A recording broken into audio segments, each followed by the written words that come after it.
sidee ay Sheekh Shariif u saameysay hadaladii ka soo yeeray Xasan Daahir Aweys?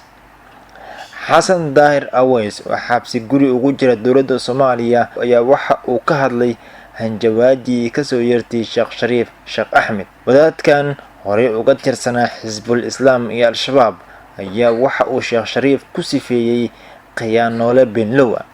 Master Aweys ayaa ku tartasiyay Sheekh Shariif in uu joojiyo wax uu ugu yaray beenta uu u sheegayo ummadda Soomaaliyeed sida hadalka u dhigay.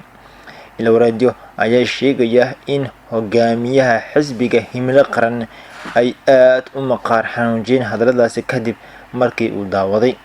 Warbixinada ayaa qeexaya in Sheekh Shariif uu ku dhawaaday in uu iska jibiyo telefoonkiisa markii uu soo gaaray qaybtii aadka lagu karbaashay.